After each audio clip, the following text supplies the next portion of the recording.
Ewan just looks really angry at me now. I can just feel all the hatred. The Euro Trip. Drop us a message on Facebook or Twitter. The Euro Trip.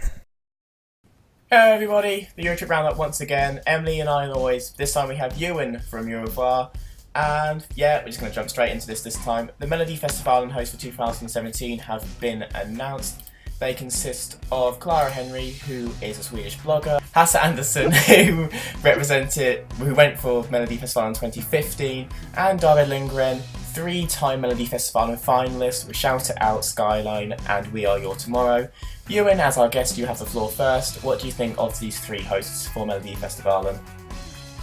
I'm not even going to pretend like that I know the first 2 because there's just no point. I don't know who the first 2 are, but I'm really happy with the choice of David Lindgren because it kind of makes up for the fact for his 3 amazing entries that should have won each time, not making up for it. So I'm very much looking forward to seeing how we'll do. I'm not going to watch Melfest, but I'm still looking forward to see how we'll do. As someone who does watch Melfest, Emily, what do you think of these 3 hosts? I mean, when they were announced, I was pretty happy, to be honest. Like, I don't really know who the woman is as much, but obviously the other 2 I know because they were in Melfest themselves. And Hasse Andersson, I loved him back in 2015. Like, he was so adorable, and I think he's the oldest Melfest presenter so far, so I think he's just sort of adorable.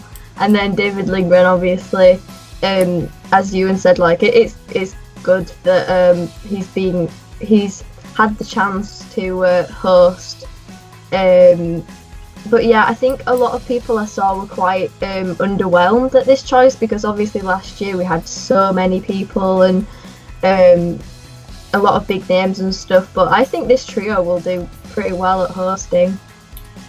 My first initial reaction was it's a very random trio but I kind of get now what they've gone for. Obviously, Clara's 22, she's very young, she's a blogger, so she's got the young folks. A lot of young people are getting into Eurovision and the national finals. Hasse, as you said, was just so lovable and people really think he's quite sweet and endearing, and he has quite a big career in Sweden as well, spanning about 3 decades.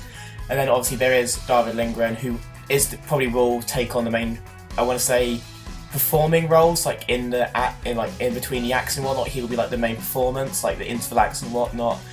And I think it will give some good chemistry because you've got 3 generations there of ages, all from different backgrounds and whatnot. And we know how Swedes just poke fun at each other in their own little way. So in a really weird, roundabout, chaotic way, it probably will work. You know, I'm not sure how it will, but Sweden always do pull something out quite impressive. I'm not too bothered or too upset. I do like the fact there's the same 3 for every show, because having a different host every week was a bit confusing. Like, it was just a bit like almost trying to keep track of who's doing what this week. But yeah, I agree, Emily. I did see a lot of people were a bit disappointed with the host because I think they were wanting Gina or Sanna or someone like that again. But no, they're the 3 we've got from Melfest. It's not changing, and of course Melfest is going to be starting in early February and spans for 6 weeks, as we all know, because the format has not changed at all. Moving on, national finals. The BBC finally gave us some news about the United Kingdom. They are returning to Eurovision You Decide. The way it's going to be run hasn't quite been confirmed yet, but we can only assume it's going to be the same as it was this year when 6 songs took to the stage. A public call has been made for submission, so anyone can submit a song. Emily, Eurovision You Decide returning. How do you feel about this, us returning to a national final again? Yeah, I'm happy with this. Like, I think it's a lot better than internally selecting like we have done for the past few years. And it seemed to work pretty well this year. But obviously it was just a shame because this year was such a strong year in terms of all the other countries as well, stepping up their game as we did the same. But I think it's definitely a step in the right direction. Hopefully they'll still have the 6 artists because I think we've mentioned before it's just a good number to have.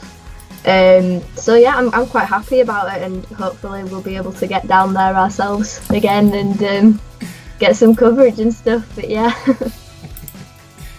Ewan, how do you feel about United Kingdom national final once again?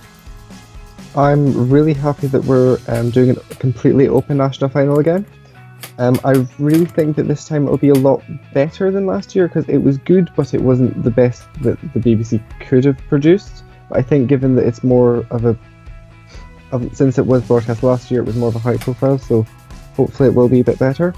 I slightly disagree with Emily saying 6 participants. I would go for 4 or even 3 and more intimate focus selection show though.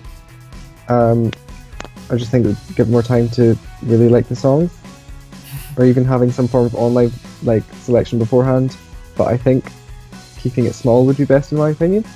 But yeah, I'm really excited, and like I said, we're all wanting to go. Well, I actually went last year. That was a lot of fun. So yeah, I'm very happy it is returning.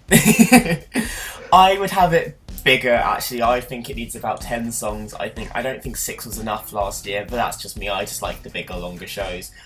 Yeah, I'm happy that they're keeping the same format. Like everyone gets to say, because obviously the public got to submit songs. The OGAE was able to pick a song, and in the end it was revealed that Carl Living London Miracle was their pick for the national final. We had a jury who gave their opinions, but the public was the only ones that got to vote and influence the decision, so it all kind of worked. I do think this is the right way to do it, and like you said, Emily, it's just a shame that this year everyone did raise their game when we did. But I think it's good because Joe and Jake received a lot better public attention than a lot of our other previous internal selections. So I think that's probably why they've done it, because then it's a good song and the public seem to like it, and I think that is half the battle, getting your own country to like the song you're sending, because like no one got behind Electro Velvet, let's just be honest, like no one really enjoyed that when it was announced. Okay, maybe Ewan did. How dare you? Not How many did! dare you?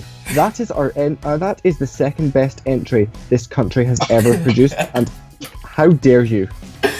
I'm just going on what the media reaction was, and it was a very poor reaction to Still in Love with You. I had no issue with the song, I enjoy it, but I'm just saying, as a scope, it didn't get the best reception, and it didn't. But I do think, yeah, if a country supports their song and gives them confidence and it gives them a chance to do well. But like Emily said, we were just unfortunate that every other country raised their game as well, so it gave off a pretty poor result. But I'm glad that it hasn't sparked what the BBC normally do when they get a bad result and just think, oh no, this hasn't worked, we need to chuck it and rework it. They stuck at it. So yeah, I'm happy that Eurovision U decides returning, and hopefully we get some good songs in there, and hopefully we get a good entry out of it. A lot of people did actually tell me that I was the only person they know that liked Still in Love with You. There you go. And finally, Bosnia and Herzegovina. We brought this up in our last one, saying they might have to withdraw. They now have officially withdrawn. They have again said it's because of money, and they just can't afford to. It's a really big shame that they have withdrawn. And Emily, how are you feeling about Bosnia not returning to Kiev? I'm actually pretty upset because they came back and they really tried, and then they're having to go again, and it's mainly to do with money, and it's a real shame that money is such a big part of the contest, but it's just the way it is.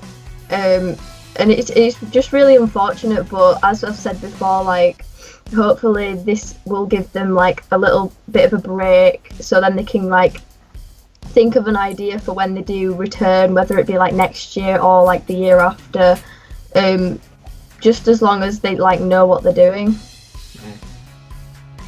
Ewan?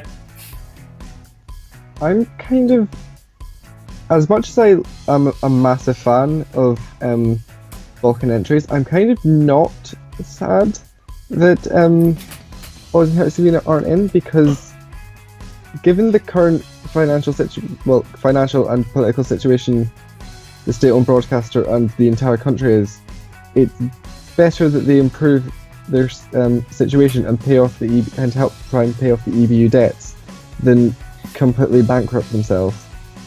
I think a couple of years could do very well for the broadcaster, because they do have, is it €12 million debt to the EBU, and would we really want another Romania situation?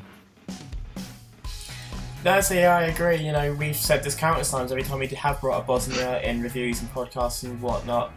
You should always focus on your country's well-being before Eurovision, and that's clearly what Bosnia have done. It's a shame, but again, with Europe, I've never been a massive fan of Bosnian entries, and am I going to miss them in the contest in May? Probably not. But that being said, you know, it is a shame. We do wish them the best, and hopefully they can be back in 2018 or 2019, but they are not going to be in Kiev.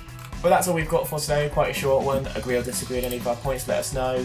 And make sure you go to eurochoir.com, where Ewan is as well. And make sure you follow us all on Instagram, Facebook, Twitter, and all that lovely stuff. And we shall speak to you next time we have more Eurovision news for you.